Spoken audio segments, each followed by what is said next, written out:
میں یہ بعض خواتین کو نا میں دہشت گرد بناتا ہوں. مجھے جب فون کر کے اپنے شوہر کے بارے میں بتاتی نا ایسا کر رہا ہے, میں کہتا ہوں واقعی ایسا کر رہا ہے, جھوٹ تو نہیں بول رہی. کہی ہاں. میں نے کہا پھر گھر الٹ دو پورا, کیونکہ یہ بدتمیز آدمی اخلاق سے سدھرنے والا. میں آپ کو بتاؤں بعض اور بندوں کو نا بیوی بہت اچھی ملتی ہے با اخلاق, وہ اس کے اخلاق کا ناجائز فائدہ اٹھانا شروع کر دیتے ہیں, ناجائز اس کو دبانا شروع کر دیتے ہیں, ہر چیز میں تانے دے رہے ہیں. تو نتیجہ کیا نکلتا ہے؟ اصل تو اخلاق ہی ہے شریعت میں, جو کام اخلاق سے ہوتا ہے وہ بد اخلاقی سے نہیں ہوتا, لیکن پانچوں انگلیاں برابر نہیں ہوتی. تو بعض میاں ایسے خطرناک قسم کے ہوتے ہیں کہ وہ تمیز والے اس بات سمجھتے نہیں ہیں. تو پھر میں ان عورتوں کو شیر بناتا ہوں, میں ان کو بولتا ہوں کہ اس آدمی کو میں واقعہ نہیں سناؤں گا تاکہ کوئی ایسا نہ ہو اس طرح کی چیزیں پروموٹ نہ ہونا شروع ہو جائیں. تو پھر میں ان کو خود جلاد بناتا ہوں. میں کہتا ہوں اس آدمی سے جو ہے نا تمیز سے بات کرنا چھوڑ دو, یہ انسان کا بچہ بن جائے گا. تو وہ بنتے ہیں پھر انسان کے بچے.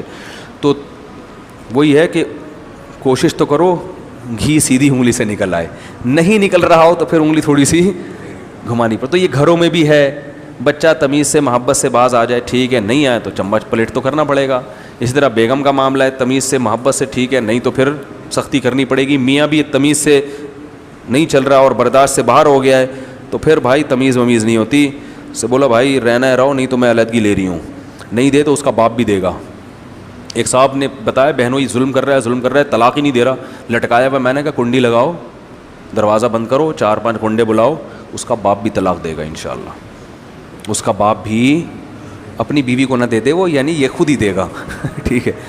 تو میں نے کہا یہ چترول لگاؤ گے, کیونکہ وہ جس طرح کی اس طرح تھوڑی زندگی گزر سکتی ہے جس طرح کی وہ گزار رہا ہے. تو اخلاق بھی ہیں اسلام میں, اور زیادہ تو فوکس اخلاق ہی کو کیا گیا ہے, اور ہمارے ہاں یہ اخلاق شارٹ بھی ہو گئے ہیں. لیکن ایک آپشن اسلام میں جنگ و جدال بھی رکھا ہے, چاہے وہ انفرادی ہو یا وہ اجتماعی. دیکھو زنا کے بارے میں اللہ نے خود بتایا کہ اگر 4 گواہ ہیں نا زانی پر تو پھر کوڑے لگیں گے. پھر صرف یہ نہیں کہ چلے کے لیے بھیج دو تو ٹھیک ہو جائے گا, تبلیغ میں بھی بھیجیں گے ہم اس کو, لیکن حکومت کیا کرے گی؟ پہلے کنوارا ہے تو 100 کوڑے لگائے گی, شادی شدہ ہے تو پتھروں سے مار کے حکومت کیا کرے گی؟ اس کو ہلاک کرے گی. تو اگر سارے ہی میٹھے میٹھے بول سے سدھرنے والے ہوتے تو اسلام میں چور کا ہاتھ کاٹنے کا حکم نہ ہوتا. کیا خیال ہے؟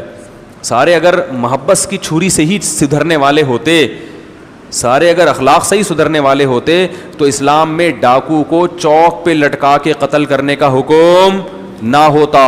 حکومت کو ہے یا آپ نہ لٹکانا شروع کر دیں. اگر سارے محبت سے سمجھنے والے ہوتے تو اسلام میں چور کا ہاتھ کاٹنے کا حکم نہ ہوتا. سارے محبت سے باندھنے والے ہوتے تو زانی کو 100 کوڑے یا سنسار کرنے کا حکم نہ ہوتا, تعزیر کے قوانین نہ ہوتے. تو اس لیے پتہ چلتا ہے کہ دونوں چیزیں معاشرے میں مارکیٹ میں کیا ہونی چاہیے؟ اویلیبل. اور آپ کی ذات میں بھی دونوں صفات ہونی چاہیے. آپ میں میٹھا پن بھی ہونا چاہیے اور کڑواہٹ بھی تھوڑی سی. میرے والد صاحب بڑی پیاری بات کہتے تھے کہ نہ اپنے آپ کو اتنا میٹھا بناؤ کہ لوگ نگل لیں, اور نہ اتنا کڑوا بناؤ کہ تھوکنا شروع کر دیں. بیلنس رکھنا ہے ہر چیز میں. یہی اسلام کا حکم ہے اور یہی نبی صلی اللہ علیہ وسلم کی تعلیمات ہیں.